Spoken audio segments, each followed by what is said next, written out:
noite, família gloriosa, trazendo aí um react do canal do TF, onde ele traz mais informações sobre o Glorioso, que hoje enfrenta aí hoje enfrenta o Sampaio Correia às 20h30 aí, horário de Brasília, vai ser um baita jogaço.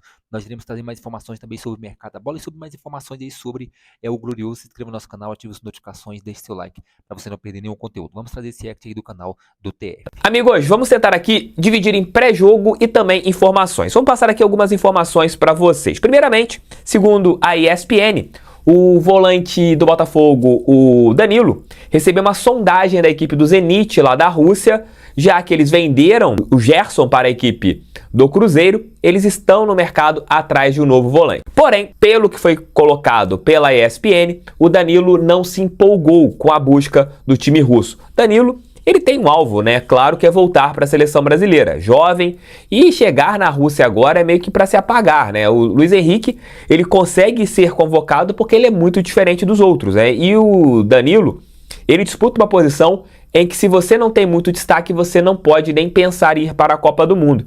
De repente o Danilo faz um baita do primeiro semestre no Botafogo, o Botafogo ajuda esse jogador tecnicamente, o Danilo não tendo tantas lesões, ele pode até sonhar com uma vaga na Copa. Mas é um jogador que com certeza o mercado está de olho, porém, segundo a ESPN, através do jornalista Felipe Silva, esta consulta da equipe do Zenit não animou o nosso volante. E por falar em animar, ontem o Botafogo conseguiu a classificação para as quartas de final da Copinha. Vencemos o Itaquaquecetuba nos pênaltis, depois de um 0-0 no tempo normal, onde a equipe do Leiria só bateu. Os meninos do Botafogo apanharam o jogo todo, os meninos do Sub-17, eles apanharam, mas mesmo assim conseguiram o êxito dentro de campo, né? Nos pênaltis, com uma boa participação, tranquilidade. E agora, na próxima segunda, às 21h30, os meninos alvinegros terão um confronto pesado, Botafogo e São Paulo. Se a gente pode pegar o Palmeiras na semifinal da Copinha, mas agora é fase avançada.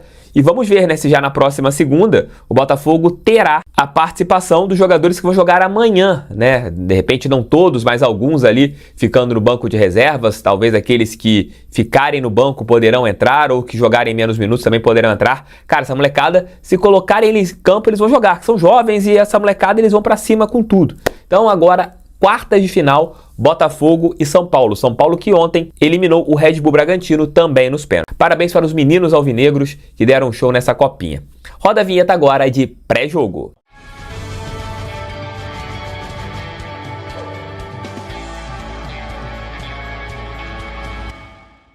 Hoje, às 20h30, lá em Sampaio Correia, Botafogo e Sampaio Correia. Será a segunda partida do Glorioso neste campeonato carioca, jogando hoje praticamente com toda a equipe. Com a equipe sub-20, hoje nós não teremos nem mesclas, teremos apenas os jogadores comandados pelo Rodrigo Belão. Vencemos bem, jogando bem, lá na Portuguesa da Ilha, por 2-0, e agora a gente vai ter um confronto contra o time do Sampaio Correia, que perdeu na primeira rodada do Campeonato Carioca. Não vou trazer aqui aquelas situações, a escalação que pode ser, todas essas questões, porque, cara, vai variar muito ali das conversas que acontecerão, mas hoje é muito além da escalação, é de ver de novo esses meninos jogando com o comprometimento que eles tiveram na última partida, com o entendimento que a torcida está apoiando eles, seja lá o que aconteça em relação a resultados. Por exemplo, o Flamengo, que ano passado ganhou o Intercontinental em cima do Barcelona, e os meninos deles, com uma grife do caramba,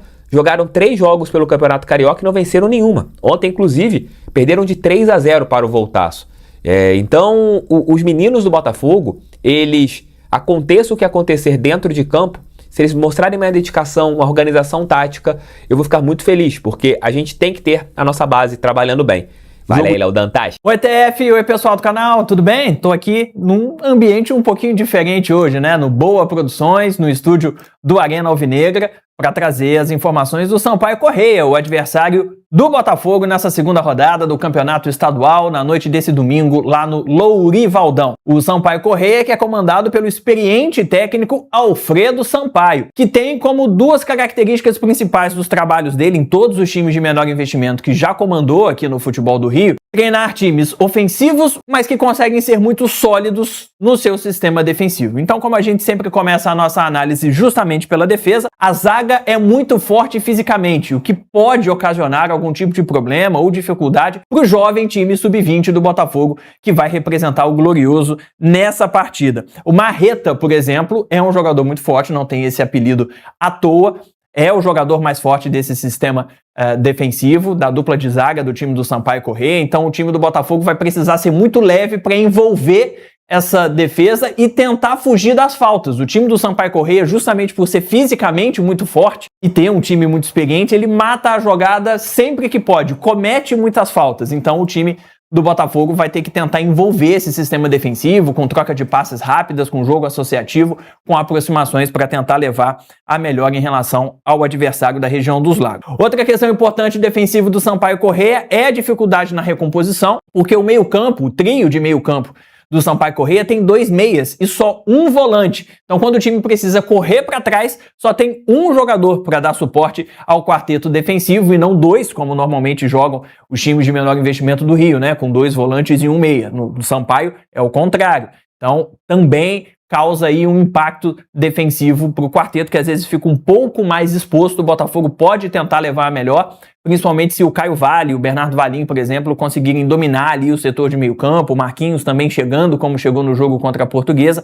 Esse trio pode dominar esse setor muito perto da área, com apenas um volante no time do Sampaio Corrêa. É claro que essa é uma análise em cima do que o Sampaio fez na derrota para o Nova Iguaçu. Jogando contra um time grande, pode mudar um pouquinho aí esse esquema, mas é o que a gente tem de base para fazer essa análise. Por fim, como eu já falei, a linha de 4 é muito bem postada, principalmente porque os laterais progridem muito pouco. O Guilherme pelo lado esquerdo sobe um pouco mais do que quem joga pelo lado direito, mas via de regra não são laterais que atacam tanto, então essa linha fica montada e o espaço, né, o corredor, fica mais para os jogadores de frente. Falando agora do ataque, o time do Sampaio, justamente por ter 2 meias, joga no 4-3-3, mas é um 4-3-3 com cara de 4-1-2-3, que pode variar para um 4-1-3-2. Por que essa variação? O Otávio, ex-jogador do Botafogo, ele é escalado originalmente como ponta, mas é um cara que pode vir um pouco mais por dentro, fazendo essa oscilação, fazendo esse desenho tático um pouco mais centralizado, para que o outro ponta teórico, o Iacovelli, jogue como um segundo atacante. Então, até porque o Iacovelli e o Elias, que são 2 dos 3 atacantes, são centroavantes de origem. Então os dois tendem a jogar um pouco mais dentro da área, com o Otávio tendo essa possibilidade de dar uma dinâmica, dar apoio ali também na criação, que muda um pouco esse desenho ofensivo do time do Sampaio Corrêa. O Elias e o Iacovelli também acabam tendo um pouco mais de liberdade quando estão ali dentro da área, nesse desenho do Otávio flutuando um pouco mais, porque um dos dois em algum momento precisa fazer o segundo atacante, então também há uma movimentação. O Iacovelli tende a se movimentar mais para ser um segundo atacante, porque o Elias, que fez o gol de pênalti na derrota do Sampaio Corrêa para o Nova Iguaçu, estava bem fora de forma. Então ele tende a se movimentar menos, então o Iacovelli deve ser o segundo atacante no momento em que o Elias recuar. E como já falamos, o Sampaio tem 2 meias, o que ajuda o time a tentar ter um pouco mais de posse de bola, um pouco mais de poder de criação. O Alexandre e o Luan Gama foram os titulares contra o Nova Iguaçu, mas há outros jogadores importantes nesse elenco, como por exemplo o Gabriel Agu, que foi destaque do Sampaio Corrêa na temporada passada. E não dá para deixar de citar o Lecaros, que está como atacante nesse time do Sampaio, o peruano, aquele mesmo, ex-Botafogo. É isso, gente. Grande abraço, bom jogo. Espero vocês na transmissão do Arena Alvinegra VBET a partir das 6h30 da noite desse domingão. Até lá. Valeu, Léo. Espero você hoje lá na nossa jornada esportiva, na nossa super jornada lá no nosso Arena Alvinegra VBET. E o Léo, família, a informação de última hora aí é que o Glorioso hoje enfrenta aí o Volta Redonda, jogo que acontece às 21h30 com transmissão ao vivo pela Premier. Botafogo provavelmente enfrenta aí o Sampaio Corrêa com um time misto, né? Deve encarar aí esse jogo com um time misto, jogador da base, sub-20, alguns jogadores aí profissional. Jogo aí comando de campo do Sampaio Corrêa. E o Botafogo corre aí na FIFA para tirar o transferban, é isso mesmo. Botafogo, segundo informações da EGRI aí, já emitiu uma nota onde fará o pagamento da situação envolvendo aí o Thiago Almada junto ao Atlanta United para derrubar esse transfer ban e conseguir aí já anunciar na mídia aí os seus atletas que já foram contratados, né?